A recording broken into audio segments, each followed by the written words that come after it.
I don't know why it happened that night. Maybe it was fate screwing with me, but everything hit like a train crash.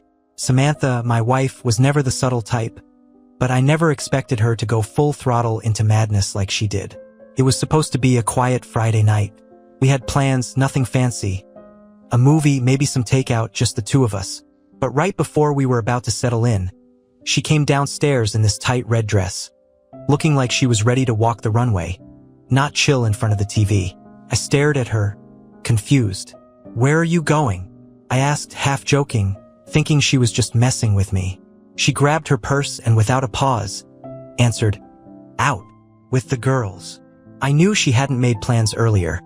She'd spent the day complaining about being tired from work, but now she was heading out in heels, freshly done makeup, hair that had taken an hour to fix. You don't do that when you're exhausted, right? Something wasn't adding up. "Out," I repeated, trying to sound casual. "You didn't mention that earlier." She rolled her eyes. "I don't have to tell you everything, do I? I'm just going to the club for a drink. It's not a big deal." My stomach tightened. Samantha and we'd had a few rocky patches recently. Small stuff, mostly arguments about work stress, me spending too much time at the gym, her phone always buzzing. But something about the way she said it, so dismissive, so uninterested in what I thought, felt like a punch to the gut. I wasn't about to just let it go. "Which club? Who are you going with?" I tried to keep my tone neutral, but I could feel the tension in the air crackling. She turned to me, giving this exaggerated sigh, as if I was the problem. "Why are you so obsessed with knowing everything? I'm just meeting some friends. Relax." That's when it hit me, a sudden, cold realization. She was lying, and she wasn't even trying to hide it well. The casual way she said it, the fake nonchalance, it was like she didn't care if I believed her or not. "I'm asking because it's weird, Sam." I shot back, my voice tightening. "You don't go from being dead tired to, I need a night out in 5 minutes. Who are these friends? Why are you dressed like this?" Her expression changed. She didn't get defensive like I expected. No, she smirked. That smug, irritating look that said, "I don't owe you anything." "Not that it's any of your business," she said, her voice dripping with sarcasm. "But I need a break from all this." She waved her hand in the air, gesturing at everything, including me. "From you, if we're being honest." I stood there, speechless for a second. That was a direct hit, aimed right at me. I was mad, no, furious. But what got me more was the way she said it, like I was just some annoying obstacle in her way, not her husband. "So, this is how it's gonna be?" I asked, trying to keep my cool, but I could feel my heart racing. "You just decide you need a break, throw on a dress, and ditch me for the night?" She crossed her arms, as if she'd already won some twisted argument in her head. "You can't stop me. I'm going." Her voice had that sharp edge to it, like she was daring me to do something. I stepped closer, trying to look her in the eye, searching for some trace of the woman I thought I knew. "Samantha," I said slowly, "if you walk out that door right now, don't expect me to be here waiting when you get back." And just like that, she broke. But not in the way you'd think. She didn't apologize, didn't back down. No, she did something worse. She laughed. "You think I care about that? You think I don't know what's really going on here? You're scared. Scared I'm living my life, and you're stuck in yours." That was it. I couldn't take it anymore. "What the hell are you talking about?" But she wasn't listening. She grabbed her keys, tears starting to well up in her eyes, probably more from frustration than anything real. She shoved past me, heels clicking on the floor, and with one last spiteful look, said, "I'm going out, whether you like it or not." And she was gone. Door slammed shut behind her, leaving me standing there, confused and furious. I stood in the hallway for a few minutes, processing the whole exchange. What the hell just happened? Was this just some dramatic outburst? Or was there something more? The moment that door slammed, it felt like the whole house fell silent. My mind was racing, but something inside me told me I couldn't just let it end like that. I grabbed my phone, pacing back and forth, trying to figure out what to do. It wasn't just that she left. It was the way she did it. The coldness, the smirk, the complete disregard for everything we'd built. Something was wrong, and I couldn't shake the feeling that this wasn't about some night out with friends. This was bigger, darker. I opened her social media, scrolling through old photos, looking for clues, something I might have missed. Every smiling picture, every caption about love and life felt like a cruel joke now. Then it hit me, she had this one friend, Mia. They used to be close, but recently Sam stopped talking about her. I hadn't seen them hang out in months. I texted Mia on a whim. "Hey, is Sam with you tonight?" The response came faster than I expected. "No, I haven't seen her in weeks." Why? That was my first gut punch of the night. She wasn't with her old friends. So where the hell was she? I didn't even respond to Mia. I was already moving, heart pounding, trying to make sense of it. The club. She'd mentioned a club, right? It didn't take long before I put the pieces together. There was this one place she'd gone to a few times with her coworkers. Lux, a flashy spot downtown. It was the kind of place she would normally hate. Too loud, too crowded. But for some reason, she'd been mentioning it more and more lately. Something was pulling her there, and I had a feeling it wasn't the music. I grabbed my keys. My head was buzzing with anger, confusion, 1,000 questions I didn't have answers to. As I drove through the city, I kept replaying the moment she left, trying to figure out where it all went wrong. Was it something I did? Was I too blind to see the signs? By the time I reached the club, I wasn't thinking straight. I parked on the side of the street, my hands gripping the steering wheel so hard my knuckles turned white. Inside, the place was exactly what I imagined. Pulsing lights, people packed together, music so loud you could barely think. I pushed through the crowd, scanning every face, heart hammering. And then I saw her. She was at the bar, leaning in close, too close to some guy. Tall, built, with that kind of look that makes you want to punch him just for existing. They were laughing. I couldn't hear what they were saying, but it didn't matter. Her hand was on his arm, and I felt that same sick feeling from the barbecue crawl up my spine. This wasn't just some night out. I didn't even stop to think. I stormed over, rage burning through every step. When I was just a few feet away, she finally noticed me. Her face went pale for a split second, like she'd been caught red-handed. But then, just as quickly, she recovered, flashing me a smug smile like I was the one who was out of place. "What are you doing here?" she said, her voice dripping with sarcasm, as if this was the most normal thing in the world. "I should be asking you that." I snapped, my voice barely under control. The guy next to her looked between us, clearly sensing the tension but not moving an inch, like he was enjoying this. She took a sip of her drink, completely unfazed. "I told you I'm out. You're acting crazy." I felt my hands clenching into fists at my sides. "Who is he, Sam?" Her smirk grew wider, and she turned to the guy, not even bothering to hide it anymore. "Oh, him? Just someone I met. Nothing serious." That was it. That was the moment everything inside me broke. The lies, the dismissiveness, the audacity to do this right in front of me. It all hit at once. "Nothing serious?" I repeated, my voice shaking. "You're really gonna stand here and say that? After everything?" She laughed, actually laughed, like I was some fool standing in front of her. "Don't be so dramatic. You're blowing this way out of proportion." I couldn't believe what I was hearing. She was treating me like I was nothing, like our entire life together meant nothing. The guy, still standing there with that stupid grin, didn't say a word, just watched it all unfold like it was some show for his entertainment. I took a step closer, locking eyes with her. "I'm not leaving here until you tell me the truth. What's going on, Sam?" For the first time, I saw her falter. Just for a second, her confident exterior cracked, and she glanced away, avoiding my gaze. But then, just as quickly, she snapped back to her usual self, her voice icy. "You really want to know?" she hissed. "Fine. I'm tired of you, of us, of playing this happy couple crap. I want more than what you can give me." The words hit harder than any punch could have. There it was, the truth, raw and unapologetic. She didn't care. Not about me, not about what we had. She was done, and she didn't even have the decency to pretend otherwise. I stood there, stunned, as she picked up her drink and turned back to the guy, as if I didn't even exist. For a moment, I stood frozen, the noise of the club fading into the background. Her words, "I'm tired of us. I want more," kept echoing in my head, over and over. I couldn't process it. How could she just throw everything away like that? How did we go from movie nights and inside jokes to her standing here, bold as ever, with some stranger acting like I didn't exist. But as much as the shock hit me, it was the anger that took over next. My vision went red. I wasn't just hurt anymore. I was furious. "You want more?" I growled, stepping closer to her and the guy, who was still standing there with that smug expression, like he had front row tickets to the most entertaining drama of the night. "What the hell does that even mean, Sam? More what? More lies? More nights sneaking around behind my back? More of this?" I gestured wildly between her and him, my voice rising above the pounding music.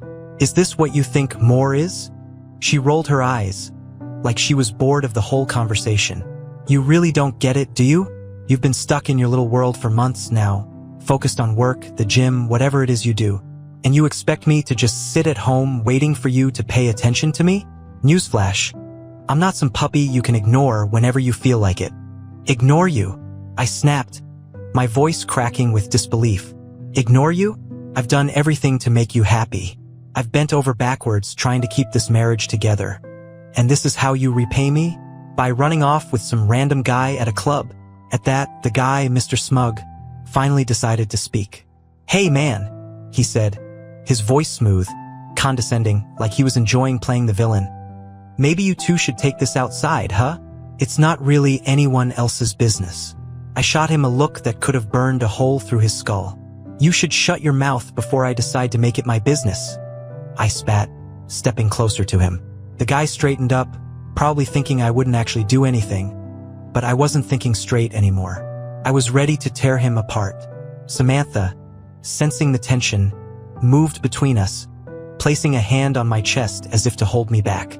"Stop it," she hissed, her eyes flashing with annoyance, not concern. "You're embarrassing yourself." "I'm embarrassing myself?" I couldn't believe the nerve of her. "You're the one sneaking around behind my back, and I'm the one embarrassing myself?" She dropped her hand and crossed her arms, her whole demeanor cold and dismissive. "This isn't about him. This is about us, or rather about you." She leaned in closer, her voice lowering so only I could hear, but the venom in her words was unmistakable. "You've been so busy playing the perfect husband, trying to control everything, that you didn't even notice when I stopped caring. I'm done, okay? I'm done pretending this is something it's not. I need more than this life. More than you." Her words sliced through me like a knife. There was no apology, no regret, not even a flicker of guilt in her eyes, just cold indifference. But then she said something that pushed me over the edge. "You think I'm cheating on you?" She scoffed, eyes narrowed. "Please, I haven't even started." She threw a glance at the guy, and I swear, in that moment I saw everything. The nights out, the secrecy, the lies. It all made sense. It wasn't even about him specifically. It was about her thrill, her game. I lost it. "Started," I barked, fists clenched so tight my nails dug into my palms. "You're telling me this isn't even the worst part? What the hell have you been doing behind my back, Sam? Because it sure looks like you've been enjoying your little escapes more than I ever realized." She didn't flinch, didn't even blink. "I'm saying I'm done explaining myself to you. I'm going to live how I want, whether you like it or not." Before I could respond, before I could process just how far she was willing to push this, she said the line that would haunt me for the rest of the night. "If you can't handle that, maybe you should leave. I'm not running back to you anymore." That was it. That was her final shot. All those late nights, all the excuses, all the lies she'd spun. Now she was making it clear. She didn't care if I was there or not. In fact, she was telling me to leave. I looked around, feeling the heat of everyone's eyes on us now. I realized we'd become the show. People were watching, pretending to mind their own business but stealing glances at this ugly scene. And here I was, in the middle of it, my wife standing next to another guy, telling me she was done. I took a step back, needing to breathe, needing space. Everything inside me screamed to fight, to demand answers, to make her admit to everything. But looking at her, seeing the way she looked past me like I was just another obstacle in her night out, I realized something. She wasn't going to admit anything. She wasn't going to apologize. She wasn't going to make this right. There was no fight left here. Without saying another word, I turned and walked away.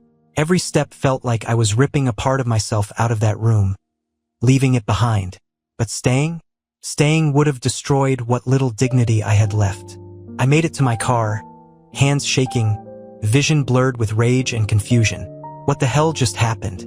The truth hit me like a freight train as I sat behind the wheel. She didn't just leave the marriage tonight. She torched it, threw gasoline on everything we had and lit the match herself. And I was the one standing in the ashes. I sat in the car, gripping the steering wheel, trying to catch my breath. My hands were shaking uncontrollably, and my chest felt tight, like I was suffocating. Everything that just happened, the lies, the arrogance, her cold indifference, swirled in my head like a hurricane. I couldn't make sense of it. How did we get here? How did she go from being the woman I loved to someone who could stand there in front of everyone and tell me she didn't care anymore? My phone buzzed in my pocket. For a moment, I thought it might be her, maybe to explain, to apologize, to do something human. But it wasn't.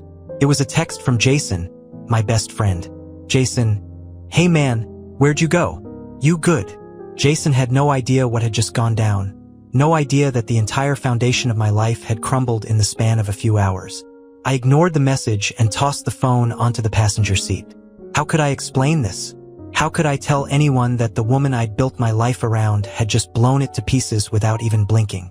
I sat there, staring at the windshield, barely able to process what had just happened. The world outside felt distant, like I was watching everything from behind a thick sheet of glass.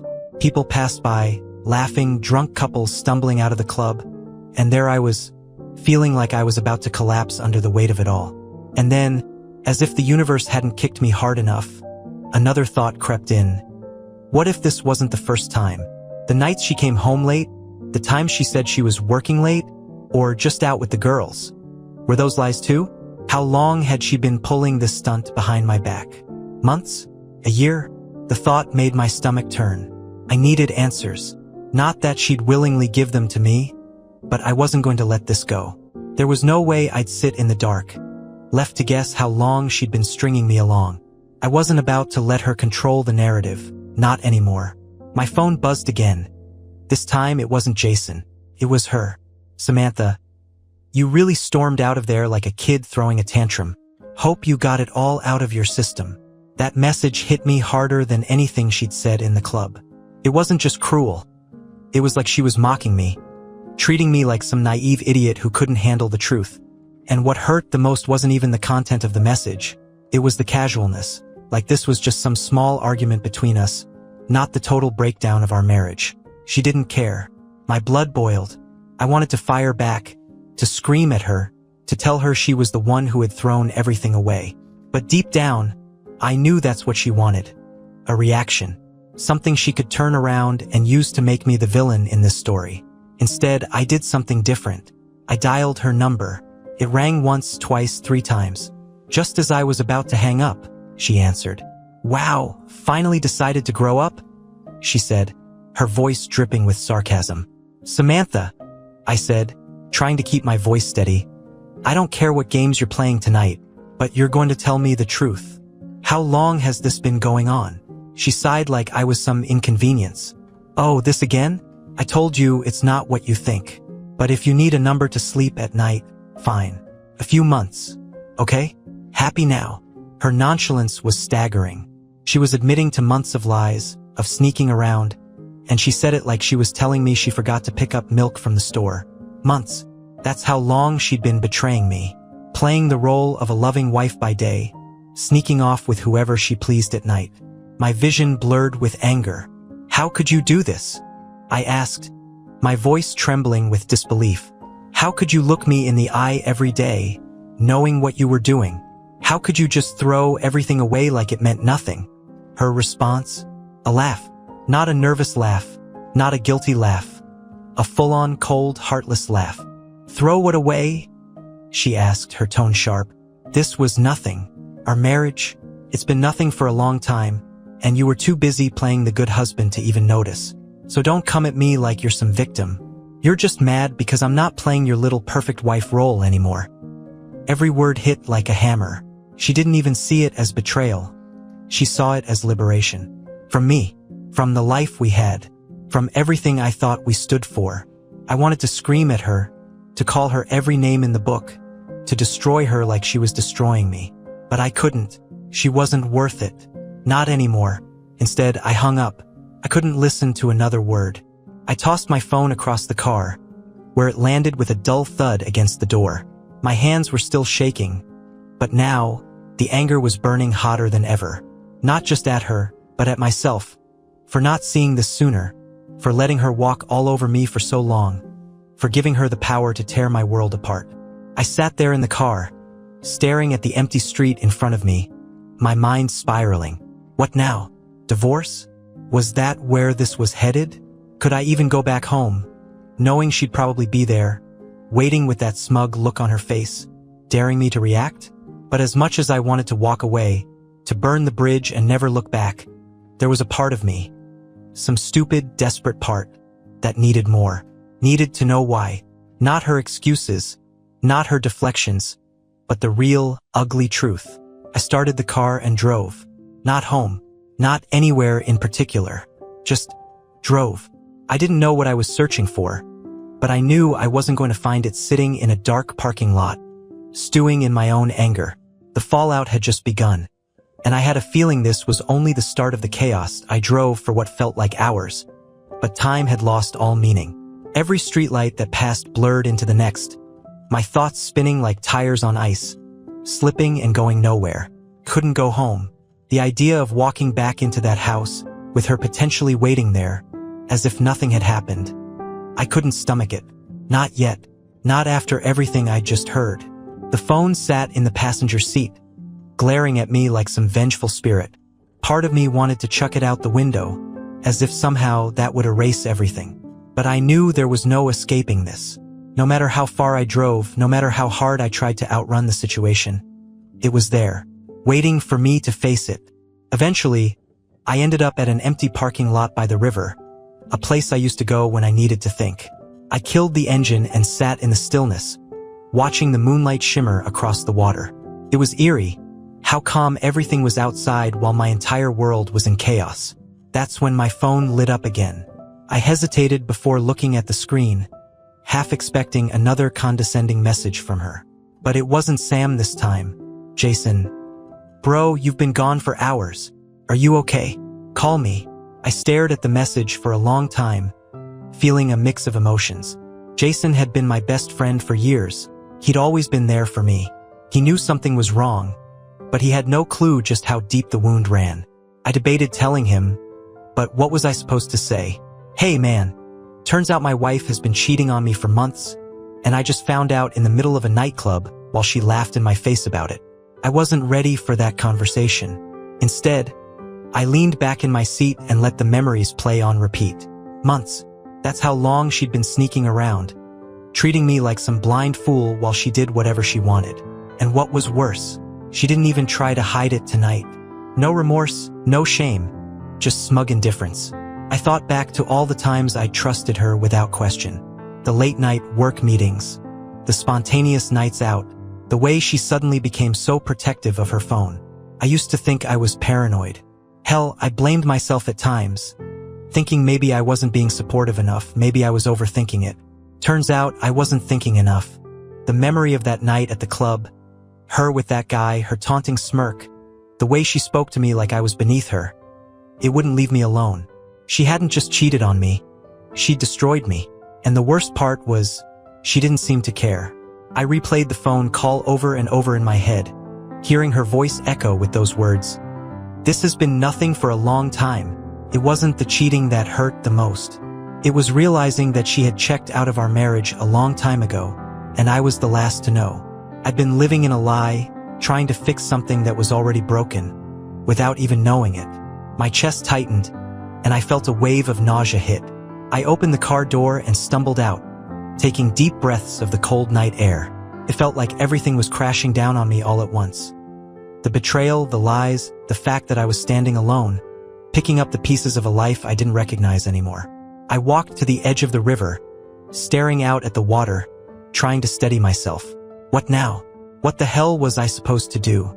Divorce seemed inevitable, but the thought of going through that, of tearing apart our entire lives, splitting assets, dealing with lawyers, having to explain it all to friends and family was suffocating. But what was the alternative?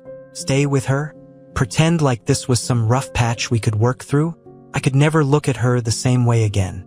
Every time I closed my eyes, I saw her with that guy, laughing, completely unfazed by the destruction she was causing. There was no coming back from that. There was no fixing this. My phone buzzed again, and this time I knew I had to answer. I pulled it out, and sure enough, it was Jason calling. I let it ring for a second before swiping to answer. "Hey," I said, my voice rough, trying to keep it together. "Dude, what's going on? You've been MIA for hours. Are you okay?" Jason's voice was filled with concern, the kind only a best friend could have. I hesitated, the weight of the truth pressing down on me, but I couldn't hold it in anymore. It was either spill everything now or risk losing my mind alone. "Sam's been cheating on me?" I said, the words feeling foreign as they left my mouth. Saying it out loud made it real in a way I wasn't ready for. For months, and I found out tonight, at a club, with the guy. The silence on the other end of the line was deafening. Jason didn't say anything for a long moment, probably trying to process what I just told him. Then quietly, "Jesus, man, I don't even know what to say." "Yeah," I muttered, staring at the dark water.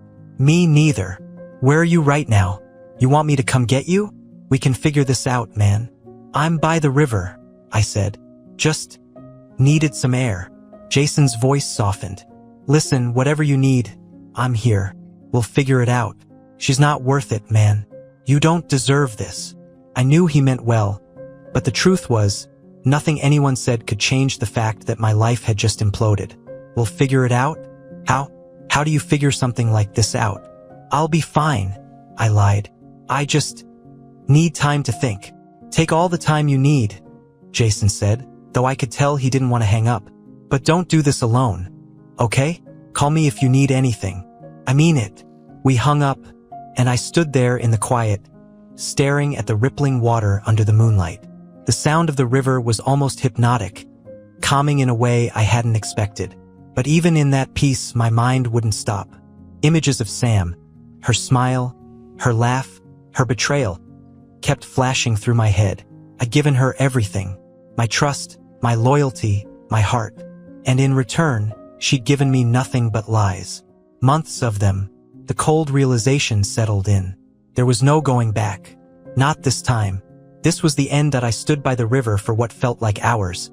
The cold night air biting at my skin, but I barely noticed. My mind was racing, heart pounding in a relentless rhythm that wouldn't let up. Every decision I'd ever made about my life, about our life, felt like a joke now.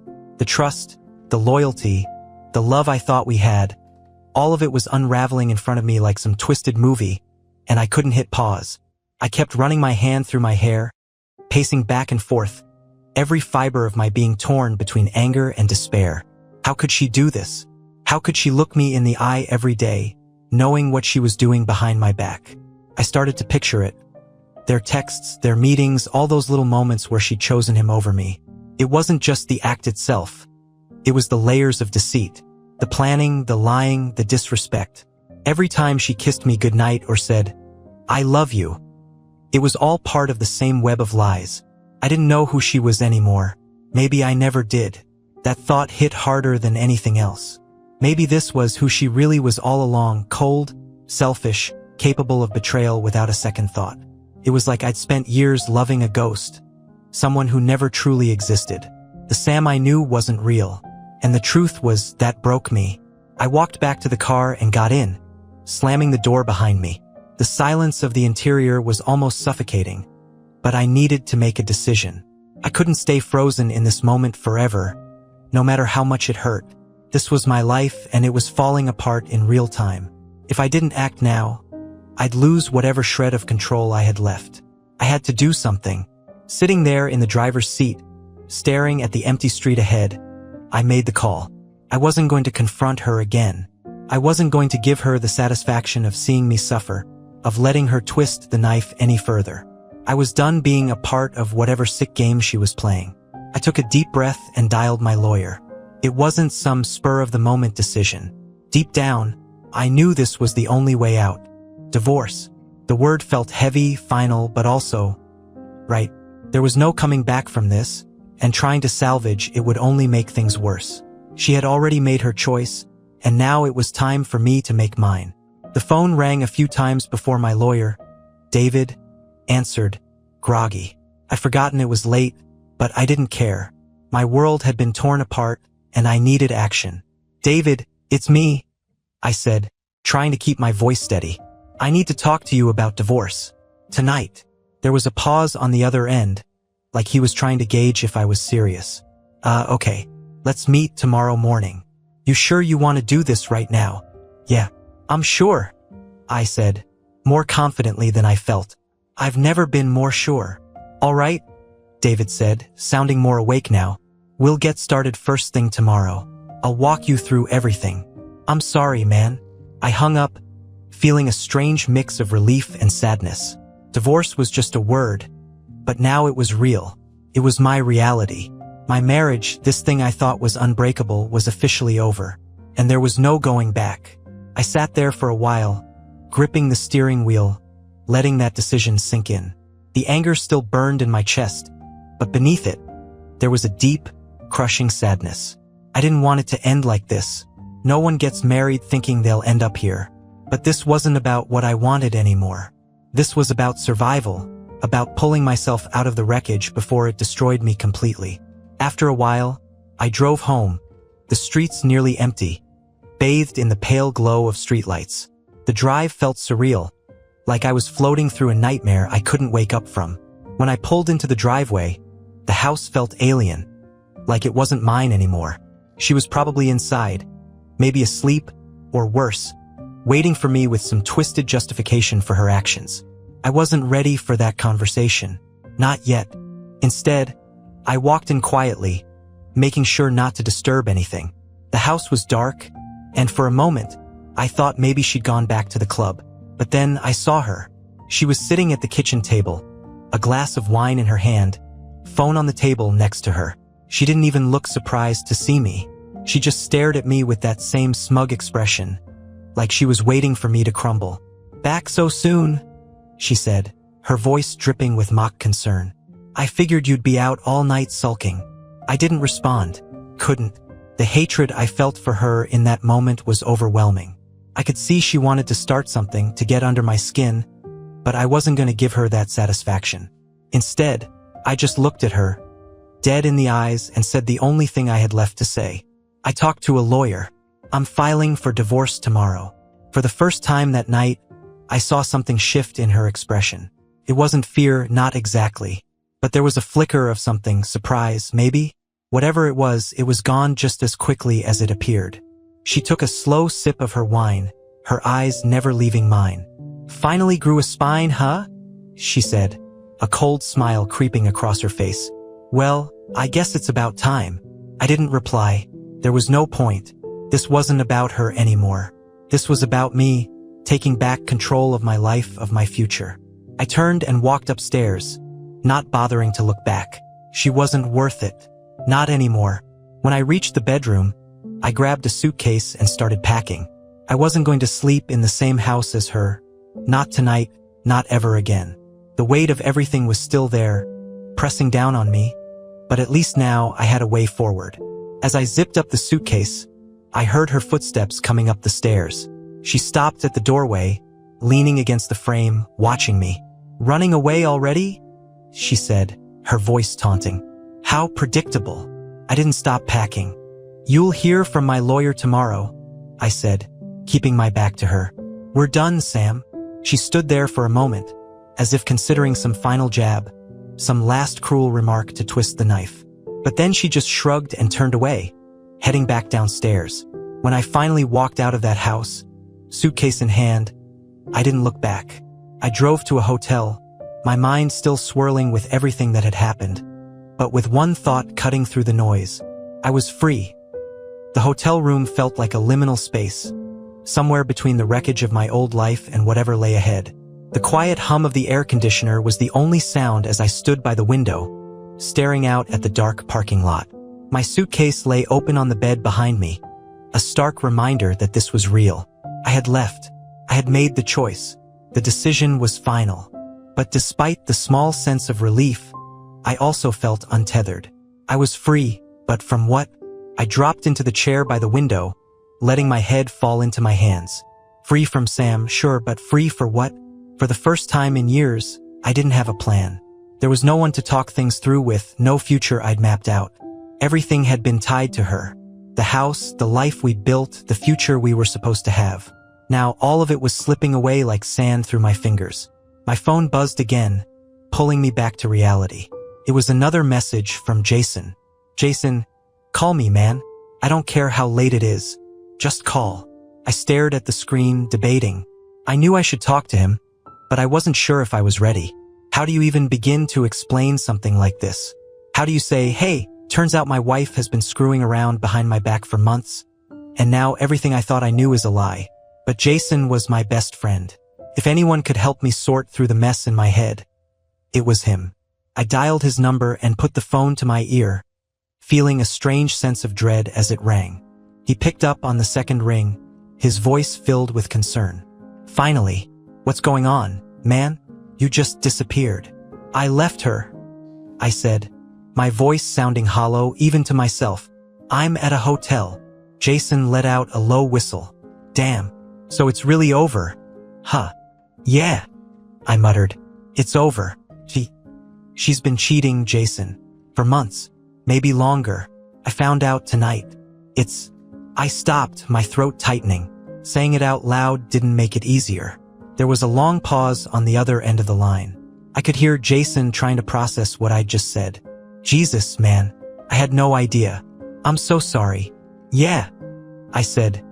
Feeling the weight of it all hit me again. Me neither. Not until tonight. How'd you find out? Jason asked, his voice careful, like he didn't want to pry too much but needed to understand. I closed my eyes, remembering the club, the laughter, her cold, mocking smile. I followed her to a club.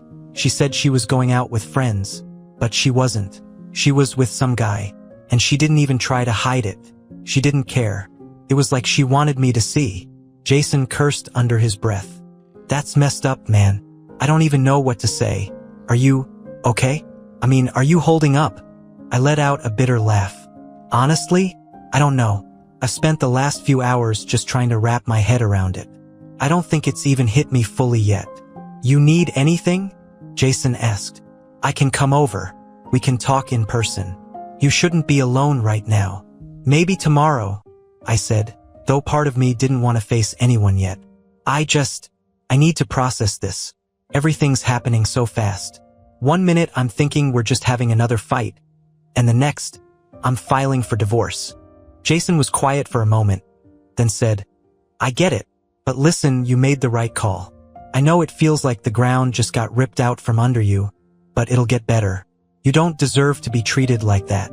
She didn't respect you, man. She doesn't deserve you. I nodded, even though he couldn't see me. He was right, but the words felt empty. It didn't matter if I was better off without her. Right now, all I could feel was the loss. You're right, I said, though it didn't feel like it. I just wish it didn't have to be like this. I know, man. I know. Jason's voice softened. Look, take it one step at a time. You don't need to have it all figured out right now. Just breathe. We'll figure this out together. We talked for a little while longer before I finally hung up. Talking to Jason had helped, but it didn't change the gnawing emptiness inside. I sat there in the dark for a long time, staring out the window, wondering how everything had spiraled so far out of control. How had I not seen this coming? How had I let things get so bad without realizing it? But no amount of replaying the past would change anything. The truth was, it didn't matter how we got here. What mattered was that Sam had made her choice, and now I had to live with mine. I stood up, walking over to the suitcase, and unzipped it. I hadn't packed much, just a few clothes, my laptop, some essentials. It felt weird, being in a hotel like this, with no plan for tomorrow, no real idea of what my life was going to look like now. And then, as I was pulling out my phone charger, I noticed something in the front pocket of my suitcase. My wedding ring. I hadn't even realized I'd taken it off. I held it in my hand, feeling its weight, remembering the day I'd slipped it on her finger. The vows we'd made, the promises we thought we'd keep forever. How stupid that seemed now. I stared at it for a long time, a wave of emotion building in my chest. It was just a piece of metal, but it represented everything I'd lost tonight, everything I thought was real. And now it was just a reminder of a life that no longer existed. Without thinking, I walked back to the window and opened it. The cold night air rushed in, biting at my skin, but I didn't care. I looked down at the ring one last time, my heart heavy. And then, with a sudden burst of anger, I flung it into the darkness. It disappeared into the night, swallowed by the void, just like my marriage. I slammed the window shut and collapsed onto the bed, staring at the ceiling, the weight of everything finally sinking in. This was it. There was no going back. The weight of the bed felt heavier than it should have. The cheap hotel sheets scratched at my skin, but I barely noticed. My mind was far from the room, somewhere between the past and the dark void of the future. I kept replaying that last moment, flinging my wedding ring out into the night, into nothingness. It felt like the final severing of a bond that had already been frayed beyond repair. I rolled over and stared at the clock. 3:42 a.m. Sleep wasn't coming tonight. My body was exhausted, but my mind wouldn't stop running. Every time I closed my eyes, I saw her face, Sam. Her cold, unbothered expression at the club. The way she laughed in my face. The way she laughed at the end of us. I tried to force myself to think of something else, anything else, but every thought led back to her. I hated her for what she did, but what was worse was that she didn't seem to care. No apologies. No remorse. It was as if all those years meant nothing. The vacations, the lazy Sundays, the whispered, "I love you," in the dark. Nothing. I sat up, swinging my legs over the side of the bed. The quiet hum of the hotel room felt suffocating now. I needed air, needed to move, needed to feel like I was still alive and not just trapped in this emotional purgatory. Grabbing my jacket, I left the room and headed outside. The cold air hit me like a slap to the face, but it was better than feeling numb. The parking lot was empty, save for a few cars scattered under dim streetlights. Everything was still except for me. I started walking. I didn't know where I was going, but I didn't care. I just needed to move, needed to outrun the thoughts chasing me. As I walked, my mind kept racing through every memory of our marriage, searching for answers. Was this always going to happen? Were there signs in the beginning I should have seen? Was there some point where I could have stopped it, fixed it, changed the course of everything? But those thoughts were useless. It didn't matter now. I couldn't undo what she'd done. I couldn't change the fact that she had betrayed me in the worst possible way. And I couldn't change the fact that, in some twisted part of me, I still loved her. Or at least loved the version of her I thought was real. My phone buzzed in my pocket. For a moment, I debated ignoring it, but curiosity got the better of me. I pulled it out and saw a message from Mia, one of Sam's old friends, the one I texted earlier in the night when I was still in denial, still trying to make sense of everything. Mia, "Hey, I don't know if I should say this, but I thought you should know. I heard some stuff about Sam a while back, but I didn't think it was my place to get involved. I'm sorry. I had no idea it was this bad." I stopped walking, staring at the screen. My heart raced. Mia knew something. She knew something and didn't tell me. I typed back quickly, my fingers shaking from the cold, or maybe from anger. "What did you know? How long have you known?" The reply came almost instantly. "Mia, I didn't know for sure. There were rumors at work. People saw her with someone at lunch a lot. Some guy. They thought it was just flirting at first, but then it got more obvious. I didn't know if I should say anything. I didn't want to accuse her of something if it wasn't true. Lunches. So this wasn't just nights out. She had been doing this during the day too, under the guise of work." I felt sick. I kept walking, my mind reeling, typing out a response without even thinking. "Why didn't you tell me?" Another quick reply. "Mia, I don't know, man. I thought it wasn't my business. I'm sorry. I should have said something. I just didn't want to be the one to break it to you if I wasn't sure." I stopped, my breath hanging in the cold air. It wasn't Mia's fault. Not really. But knowing that people around us, people close to us, had seen the cracks and didn't say anything made the betrayal even worse. How many others knew? How many people were in on the secret, watching me live my life, completely oblivious? My stomach turned again, and I felt a wave of nausea rise.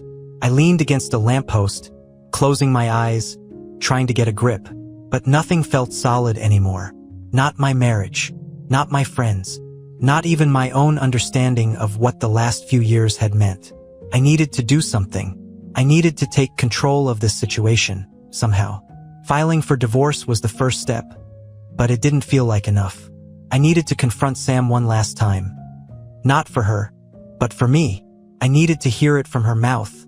Needed her to admit everything. I needed the truth, not the smug lies she'd fed me. Without thinking, I turned and started walking back toward the hotel. My steps were faster now, fueled by anger and adrenaline. My phone was still in my hand, and before I could talk myself out of it, I dialed her number. It rang twice before she picked up. "Really?" she said, her voice flat, tired. "What now?" I gritted my teeth. "I want the truth, Sam." There was a long pause, followed by a sigh. "We've been over this already." "No, we haven't," I snapped. "You haven't told me anything. I want to know everything. How long? Who? Why? Everything." She was quiet for a moment. Then, with an icy tone, she said, "Fine. You want the truth? It's been going on for a while. I don't even remember when it started. I don't keep track. He was just something else. Something you weren't." My heart pounded in my chest. Something I wasn't? What the hell does that mean? "It means," she said, her voice cutting, "that I wanted more. More fun, more excitement. You got boring. The life we had, it wasn't enough for me." I stood there, stunned, my mind racing. Boring. She was willing to throw everything away because she was bored? "You could have talked to me," I said, my voice breaking. "You could have told me you weren't happy. And what would that have changed?" she snapped. "You don't get it, do you? I was already gone. I didn't want to fix it. I wanted out. And this," she paused, her voice softening with mock pity.